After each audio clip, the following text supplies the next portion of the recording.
Right, Bobby, we're recording. Introduce your trailer idea for this year. Okay, so this year I sort of went against the grain and I did a superhero trailer. Very brave, wasn't it? Yeah. It's a teaser trailer, and I tried to adhere to all the conventions of superhero trailer film by adding special effects in, rock music. But it is a teaser trailer, so you don't see much of the superhero until the end. So, I think that's worth making the point. I mean, Fabian, your group, it's a trailer, isn't it, really? Yeah. And your poster's a poster, not a teaser poster, yeah? Whereas Bobby's gone for a teaser trailer, and this is the first year where they've given you the choice.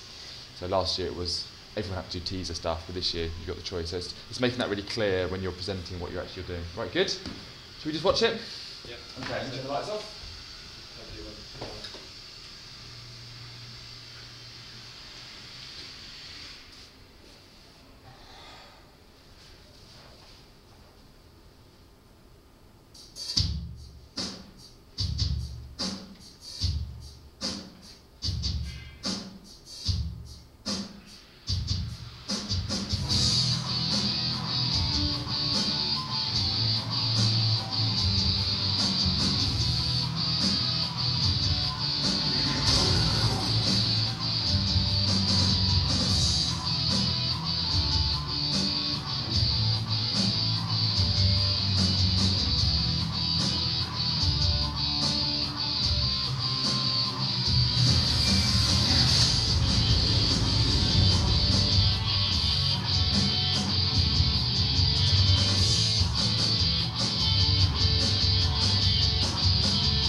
Well done. Round of applause, Bobby.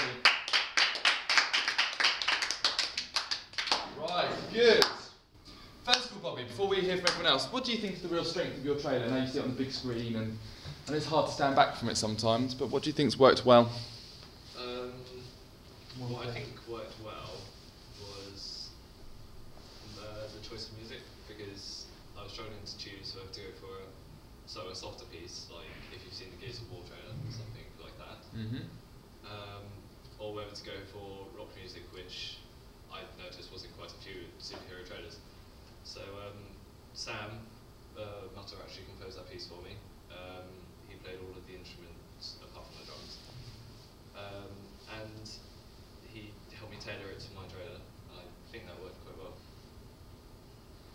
I agree. Good. Ellen, a strength, something that's stuck out from you from that trailer? I think the way the title of the film comes up at the end, how it disappears, and that was a real strength. That looked like an actual, how it would do when it comes up in an ordinary trailer. Yeah, and this is key, isn't it? What you've used to make it look as realistic as possible, I think is always something you need to pick out.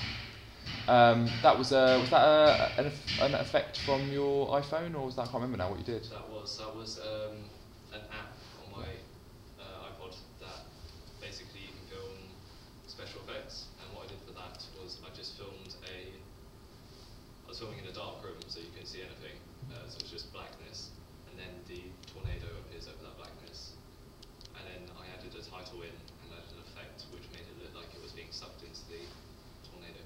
That worked really well. Fabian, strengths? I think music, the composed piece, that worked really well. Music, definitely. It fitted in with the sort of action superhero sort of thing.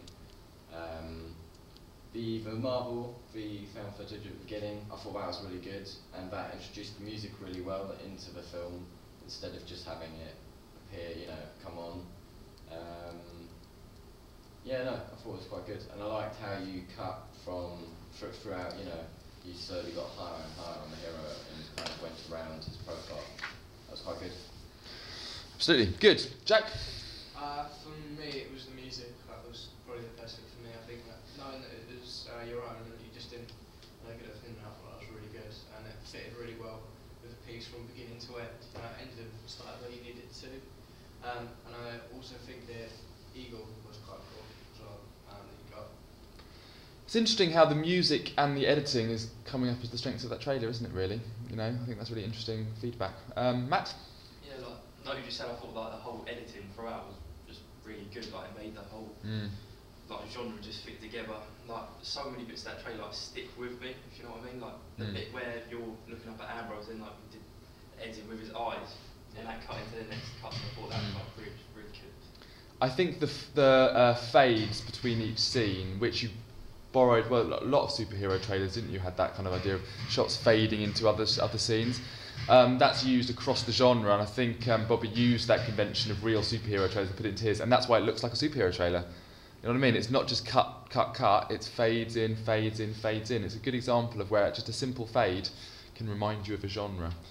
All right, Bobby, looking at it again as a whole from the other side of things, possible weaknesses, things that maybe if you had your time again you would have done differently in terms of the final look of the piece?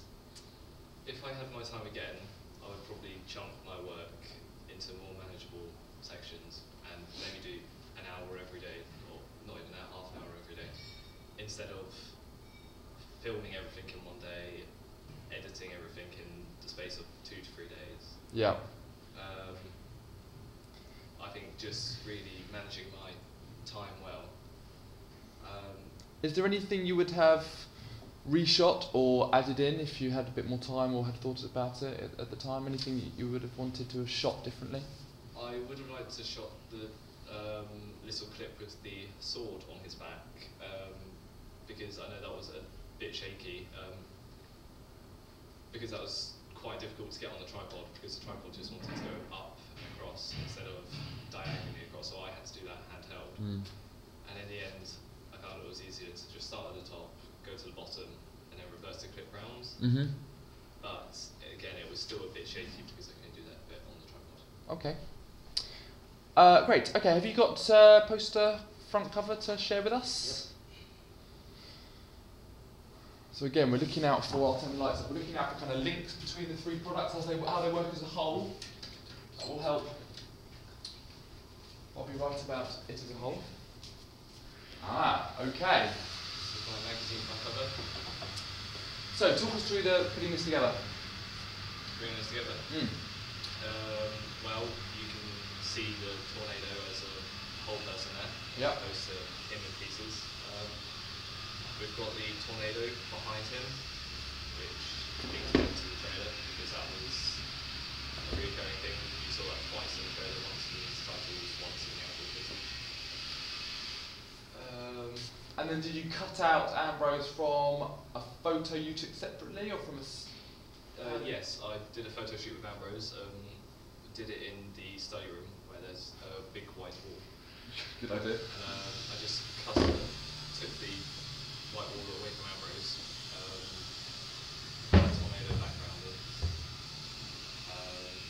I think it's really good. Ellen, what do you think about the strength of this? Yeah, I think it's really good. It looks like Ordinary and Empire cover. I think maybe the font of the tornado could be different. Is that the same font that you used in your actual trailer, or is that the tornado font there? I tried to make it similar, but I don't think it's the same one, because I think Photoshop and Premiere just use different fonts. But Okay, good. Fabian, what do you think? Yeah, I think it's quite good. I like the background. The background fits in quite well with the subject of tornado. I like the writing on the side. The ultimate review sticker is good. What I'm not too sure about is the pictures at the bottom. So the featured stories inside or something. I don't know. The pictures don't seem to fit in that well, and with the writing. I mean, that's not just my opinion, but that's at the moment it's the only thing I'm picking out. But I don't maybe agree. You guys seem a bit reticent about this front cover. I think it's quite good. No, I can tell a little bit of like you're being quite reserved about it, which is fine. What am I missing? Jack, what do you think? Yeah, I think it's really good. I like the way you've edited, like you've got the different sort of like shapes, the circle ultimate review 2011, like different shapes and fonts, like that. And also you've got the barcode, things like that. Yeah, the only thing I would say is like the colours a bit. Some of the, I know magazines meant to be nice and appealing, but some like at the bottom of the writing sort of, maybe if you could try and change it around so it doesn't sort of overlap. Yeah, I know what you mean. In terms of a colour scheme. It's going to be hard because it's really good the way it is. But. Yeah, I know what you mean. Sometimes it's something to think about. Maybe the idea of having kind of your blue and green. If that's your blue, green, and I suppose blue, green, and red though are the colours of Tornado. That's what you have got. The red of Empire does fit because of the cape, doesn't it? He's a garish-looking superhero, but you've got a garish-looking front cover, so I suppose that does fit. It's not like Iron Man, which is everything is red. You know what I mean? I forgot about the cape, so I think that does kind of work. You might want to think about the Men in Black 2, the Unmissable, Cast of the Avengers, those kind of, those maybe being red or blue or green, just tying it all together, possibly. Okay. But other than that, I think you've clearly manipulated the images quite well. You've got two different images. You've got the Empire logo. To that extent, it works quite well. The actual picture of Ambrose is quite bright compared to the background, but we're talking about small little things here. But I think it's a pretty good effort. Matt, what do you think? No, yeah, like you said with the trailer, you didn't really get a whole full shot of Ambrose. Like you got little bits which work well in the trailer, and I like the sort of contrast with like you've got Ambrose as the really main point in your front cover, and then you've got everything surrounding him. Like he's like the main point in that. I think it works quite well together. That's the other thing. He's slightly off centre. Was that done deliberately to fit in the text, or base it on a real Empire front cover? What was that about? That was done on purpose. I did that so there was enough room for the text on the right. Yeah. Also, so that you could see the tornado on the right. Yeah. Because if he was central, the tornado would be hidden by his shoulder. Yeah. But I was looking at quite a few other magazine front covers, and some of them did have the main protagonist off centre a little bit to, see something in the background. Like a good example would be the Pirates of the Caribbean one, where Jack is standing slightly to the left, and you can see the Caribbean behind him with all the islands and whatever they have there. So it might be worth on your blog, if you haven't done this already, just posting a front cover of Empire that's very similar to your one to show the conventions from media text, the off-centre. If you can find that front cover online, cut them together, that's really good. Okay, great. And what about your poster?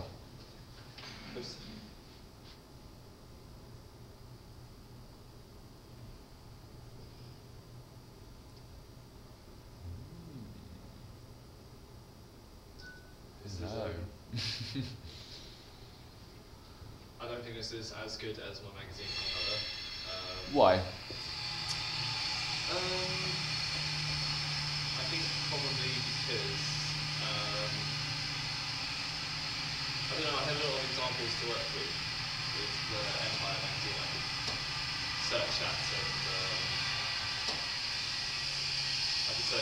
on Google Images, and it would come up with loads of suggestions. But when I typed in superhero posters, there were all the teaser posters, which would be too simple for me to do. It was like it would be a silhouette or like one of the Batman posters,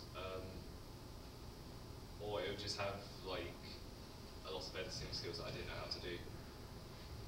So what I tried to do is have Ambrose facing a broken city, and I tried to fit in a grainy effect to make it sort of look like it's raining, or like dust perhaps, but looking at it now I don't really think that it's worked very well. Okay.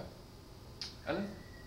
I think it's really good. I like this more than the magazine cover. I don't know, I think it looks really good, like an actual a kind of Batman feel to it. I think it's really good. Chloe? Yeah, no, I agree. I think it's a lot better than the magazine. I don't know, it looks realistic more to me. But the picture of the city is very good. I like how the writing at the top, so I like that the stars or red. I think that fits in with his cape and Marvel, which is red as well. Yeah, the tagline up top, forget the hurricane season. It's quite cool. The date, and at the bottom as well, so I presume that's like car 3D and IMAX at the bottom, Marvel. I think it all looks very good. It's interesting, you've got, across all three pieces, you've got this kind of quite bright superhero, but also you've got this quite dark tones to all three too. You know what I mean? Yeah. The hurricane is quite dark in all three, the city is quite dark, and the front cover shows that too. So you've kind of got this superhero that's quite bright and colourful in a world full of kind of darkness in some ways. I guess that was sort of intentional, because I think having him in such bright colours against a dark background, I think it really makes him stand out more. Yep. And seeing as I got Zoe to make a costume, like tailored to Kit Ambrose, Yep. I think that I really wanted to sort of show that off. Yep. And say the majority of this trailer is everything I have made, I've done. Yep. The music, the costume, I've sort of used different people and different resources to sort of achieve what I want. So I guess I sort of just really wanted to show that off. Yep, fair enough. I'll just say little things for each marks like this. Is that on purpose? Just so there's a little gap? I know I'm being very... Oh yeah. Yeah, I didn't actually notice. I was doing this quite late last night. When you've got a chance to revisit this, I can easily sort that out. It's just a case of entering an extra space underneath. I might even want the tornado to be slightly bigger, possibly as well. I don't know. What do you think? It's the name of the film. It's possible. Maybe. Yeah. Other than that, I don't think you've got to do much tinkering with it. I think it's really good. I think it's really good. Yeah. Okay, good. Bobby, well done.